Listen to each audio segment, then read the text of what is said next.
জি। আসসালামু আলাইকুম রহমতুল্লাহি বারাকাতুহু। রহমতুল্লাহ হ্যাঁ, বরকাতুহু। জি। এই শায়েখ, আমার নাম রুহুল আমিন। আমি হুম। আয়ারল্যান্ড থেকে বলছি। মাশাআল্লাহ, বলেন। হ্যাঁ, আমি আপনার এই লেকচার, আপনার এই ইয়েগুলা 2012 থেকে শুনতেছি। তো আমার আপনার কাছে মাশাআল্লাহ। একটা প্রশ্ন।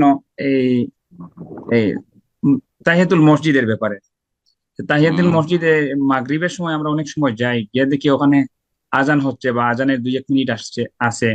তো যেহেতু মসজিদটা হানাফি মসজিদ বা বেদাতি মসজিদ, তো ওনারা একটু দেরি করে নামাজ আজানটা দেয়। ওই হুম। সময় অনেক সময় আমরা দাঁড়িয়ে থাকি। এখন হুম। আবার অনেকে দেখি নামাজও করে, 2-1 জন আছে যারা সহি আকীদার ওনারা। তো আমার প্রশ্ন হচ্ছে, এই এই সময় কি আমরা কি ওই 2-1 মিনিট বা 2-3 মিনিট থাকলে কি আমরা কি ওই সময় তাহিয়াতুল মসজিদ নামাজটা পড়তে পারবো? আজান চলাকালীন না আজানের না, আগে পরে? আজানের আগে। আজানের ঠিক আগ মুহূর্তে ওনারা একটু দেরি করে নামাজ পড়ে। ধরেন আমাদের মাগরিবটা হয় 10টার পরে। আবার হুম। আবার আসরের নামাজটা ওনারা অনেক লেটে পড়েন, ধরেন 8:30-র দিকে পড়েন, যেখানে 5টার সময় আসরের আওয়াজ চলে আজান আসে। আজান আগে কিন্তু সূর্য ডুবে গেছে, হ্যাঁ, নিশ্চিত। সূর্য ডুবে গেছে। ঠিক সূর্য ডুবার সময় যদি হয় তাহলে 2-3 মিনিট 4 মিনিট অপেক্ষা করে নেবেন, পড়বেন না।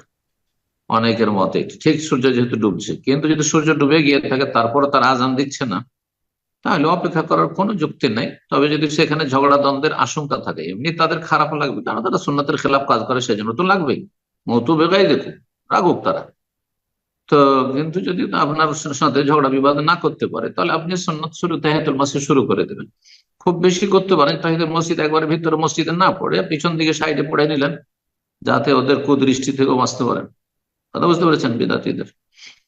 তো এটা করতে পারেন, কিন্তু আপনি পড়বেন না। ওরা যেহেতু আজান দিচ্ছেন না, এখনো 5 মিনিট বাকি, অথচ সূর্য ডুবে গেছে, না কোনো বাধা নেই আপনার কাছে। ইদা দাখাল আহাদুকুম মসজিদ, তোমাদের কেউ যখনই মসজিদে প্রবেশ করে ফালা ইয়াজলিস, বসবেন না হাত্তা ইসাল্লি রাকাত, যতক্ষণ 2 রাকাত না পড়বেন। কেন আপনি 5 মিনিট 7 মিনিট নিজেকে কষ্ট দেবেন, দাঁড়িয়ে থাকবেন? দাঁড়িয়ে থাকা হয়তো জায়েজ, কিন্তু কথা হচ্ছে এটা উত্তম নয়। আপনি গিয়েছেন, আর কোনো বাধা নেই, ঝগড়া দ্বন্দ্ব হবে না। আর সেখানে আপনি নিয়মিত মুসল্লি প্রায় পড়েন, সেটা ঠিক আছে। নতুন জায়গায় জানা নাই কে কেমন আছে না আছে, এইসব বিদাতিদের মসজিদ, এখানে গিয়ে তাহিয়াতুল মসজিদ পড়তে গেলে অথবা মাগরিবের সুন্নাত পড়তে গেলে হইচই লাগিয়ে দেয়, মারামারি লাগিয়ে দেয় মূর্খরা, তাহলে সেখানে আপনি ফিতনাকে এড়িয়ে চলুন, ঝগড়া বিবাদকে এড়িয়ে চলুন। জি।